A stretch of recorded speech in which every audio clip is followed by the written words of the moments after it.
께서 오늘 우리에게 주실 말씀은 출애굽기 7장 1절에서 2절 말씀입니다. 출애굽기 7장 1절에서 2절 말씀 봉독하겠습니다. 여호와께서 모세에게 이르시되 볼지어다 내가 너를 바로에게 신같이 되게 하였은즉 내 형 아론은 내 대언자가 되리니 내가 내게 명령한 바를 너는 내 형 아론에게 말하고 그는 바로에게 말하여 그에게 이스라엘 자손을 그 땅에서 내보내게 할지니라. 아멘. 성도들과 이야기를 하다 보면 가끔 자신이 직분받은 일에 대해서 이야기를 할 때가 있습니다. 자신을 더 잘 알고 있는 본인으로서 직분을 받는다는 것이 매우 하나님께 죄송스럽다라고 하는 얘기이죠. 그래서 거절도 하고 때로는 완강하게 사양도 했다고 합니다. 하지만 결국 교회의 방침에 따라서 직분을 받고 나면 마음과 몸가짐이 달라진다라고 하는 이런 이야기를 하셨습니다. 직분을 받은 후에 자신에게 찾아온 변화가 있는데 오히려 예전보다는 즉 직분을 받기 전보다는 말과 행동에 대한 책임이 뒤따른다라고 하는 그런 이야기도 하셨습니다. 그래서 어디를 가든 무엇을 하든 매우 조심스럽다라고 하는 얘기였던 것이죠. 제가 인천에서 목회할 때 어떤 분이 안수 집사 대상이 되셨습니다. 그런데 이분은 너무나 완강하게 이 직분을 고수했습니다. 사양을 했습니다. 그리고는 얼마 지나지 않아서 직분 대신 직장에서 옷을 벗는 일이 발생했습니다. 그것도 자신의 잘못에 의한 것이 아니라 밑에 있는 직원의 실수로, 직원의 잘못으로 책임을 지고 이제 물러나게 되었던 것이죠. 물론 그분의 직업은 고급 공무원이었습니다. 해양청에서 최고 책임자로 일을 했던 그런 분이셨는데 당시 신문과 방송에선 연일 이 사건이 보도하고 있었습니다. 이제 그 일로 결국 옷을 벗게 되었던 것이죠. 그 당시 저는 제 어린 신앙의 마음으로 하나님이 주신 직책을 고사해서 그런 것이 아닌가 하는 이런 생각을 가졌던 기억이 있습니다. 그래서 웬만하면 요즘도 임직 피택 대상자들에게 직분을 받지 않겠다고 이제 이렇게 사양하는 그런 분들에게 되도록 이제 직분을 받도록 권면하고 있습니다. 비록 교회의 방침에 의해서 직분을 받게 되지만 어디까지나 그 이면에는 하나님의 주관이 섭리하고 있다고 보기 때문에 저는 그렇게 권면을 하고 있습니다. 오늘 본문도 이와 비슷한 상황입니다. 하나님께서 떨기나무 불꽃 가운데서 모세를 부르셨습니다. 그러나 그 이후에 모세가 보여준 행동에는 계속해서 거절하고 있는 그런 모습을 우리에게 보여주고 있는 것이죠.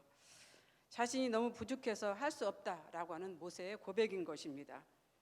그래서 하나님 부르심에 응하지 못하겠다라고 하는 그러한 뜻입니다. 물론 모세가 게으르고 또 일을 하기 싫어서 꾀를 부리거나 변명하는 것은 아닐 것입니다.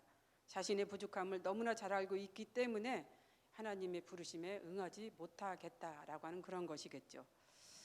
그런데 성경을 보면 모세가 하나님께 쓰임받기 위해서 어떤 특별한 훈련을 받았다라고 하는 기록은 없습니다.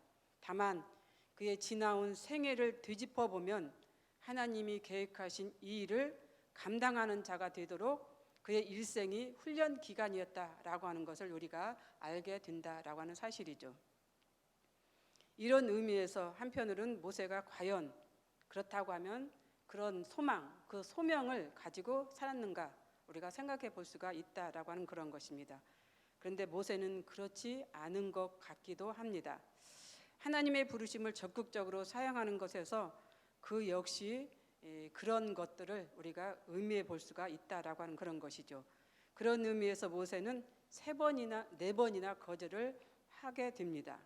결국 5번째 가서 순종하는 모습을 우리는 성경을 통해서 보여주고 있습니다. 그것도 하나님의 거룩한 이제 분노를 통해서 모세가 이제 응하고 있는 것이죠. 그렇다면 모세는 왜 하나님의 부르심에 이렇게 거절을 하고 있었을까? 첫 번째는 언변이 부족하다고 하는 이유에서 이제 이렇게 거절하고 있는 모습을 보게 됩니다. 출애굽기 4장 13절과 또 6장 30절에 보면은 나는 입이 뻣뻣하고 혀가 둔하며 입도 둔한 자다 이렇게 표현하고 있습니다. 그래서 이렇게 하나님의 부르심을 거절하고 있는 것이죠. 한마디로 언변이 뛰어나지 못해서 하나님의 일을 감당할 수 없다라고 하는 그런 것입니다. 그런데 사도행전 7장 11절에 보면 애굽 사람의 학술을 다 배워 그 말과 행사가 능하더라, 이렇게 사도 바울은 기록하고 있습니다. 학술은 학문과 관계된 기술이나 방법을 말합니다.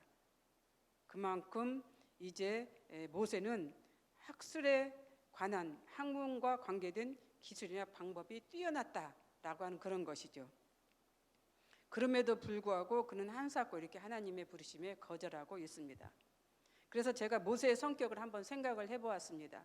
왜 모세는 자신을 입이 뻣뻣하고 혀가 둔하고 입이 둔한 자라고 했을까? 이런 생각을 해보면서 그러면 모세의 성격이 강직하거나 강인했을까? 그렇지 않다라고 하면 융통성이 없는 그런 사람이었을까? 언어의 기술이 매끄럽지 못한 이 말솜씨 때문에 매력이 없는 사람이 아니었을까? 이런 생각을 해보게 되었습니다. 그래서 그 이유를 보면은 모세가 애굽의 궁궐에서 나와서 이제 형제들을 살피는 이런 장면이 있습니다. 그런데 히브리인과 애굽인이 싸우는 걸 보고 어떻게 했습니까? 애굽 사람을 쳐 죽였습니다. 애굽 공주의 아들로 자란 모세가 그 상황에서 얼마든지 자기가 누리고 있는 지위로 히브리인과 애굽인의 싸움을 중재할 수 있는 위치에 있었다라고 하는 그런 것이죠. 그럼에도 모세는 그런 중재자 역할을 하지 못했습니다. 아마도 말솜씨가 부족하다 보니 말보다는 행동이 먼저 나가지 않았을까? 이런 생각을 해보았던 것이죠. 본인 말대로 언변이 없는 그런 사람이었던 것 같기도 합니다. 우리 주변에도 이런 사람들이 참 많이 있습니다. 본인의 의사와는 다르게 같은 말이라도 오해를 사게 하고 마음을 상하게 해서 예상하지 못한 일들을 겪게 되는 경우가 많이 있습니다. 반대로 말을 너무 잘해서 있는 오해도 풀고 또 천냥빚도 갚고 또 사람도 얻는 특별한 능력을 소유한 자들도 있습니다. 그런 사람 보면 참 부럽습니다. 어떻게 하면 저렇게 할 수 있을까? 저도 그렇게 부러움을 가질 때가 참 많습니다. 하지만 화려한 말에 속아서 낭패를 보는 사람들도 참 많이 있습니다. 그래서 우리는 이 언변력에 주의를 기울여서 들어야 합니다. 두 번째는 그들이 나를 믿지 아니하고 내 말을 듣지 아니한다는 것을 내세워서 모세가 거절을 합니다. 여기서 그들은 이스라엘 백성들을 말합니다. 이스라엘 백성들이 자신의 말을 듣지 않을 것을 이제 이유를 들어서 하나님께 이제 거절하고 있는 것이죠. 실제로도 이스라엘 백성들은 모세와 아론이 하나님께서 말씀하신 가나안 땅의 귀향을 얘기했을 때 처음엔 좋다고 했습니다. 그리고 또 믿었습니다. 그런데 이제 고역이 심해지고 날로 힘들어지자 오히려 이제 불평하기 시작했고 원망하기 시작했던 것을 우리는 성경을 통해서 알 수가 있습니다. 또 이 말의 의미에는 너무나 평범하게 살아온 자신에게는 어떤 권위와 권세가 없다라고 하는 것을 이제 얘기하고 있는 그런 뜻도 됩니다. 그런데 정말로 모세는 지도자로서의 자격이 없는 것일까? 그렇지 않습니다. 누구보다도 그는 지도자로서의 역량이 풍부했던 사람입니다. 조금 전에 제가 말씀했던 것처럼 애굽의 문화와 학습과 지식과 지도력을 너무나 잘 배운 그런 사람이었습니다. 그런 사람도 이렇게 하나님께서 말씀하실 때 거절하는 이런 이유를 볼 때 우리 사람들을 한번 더 생각해 볼 수가 있습니다. 세 번째로 이제 거절의 이유를 보면은 4장 13절에 나와 있습니다. 보낼 만한 자를 보내소서.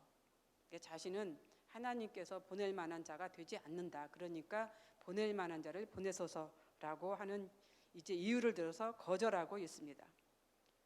그러자 하나님께서 드디어 화를 내셨습니다. 물론 이 화는 거룩한 분노입니다.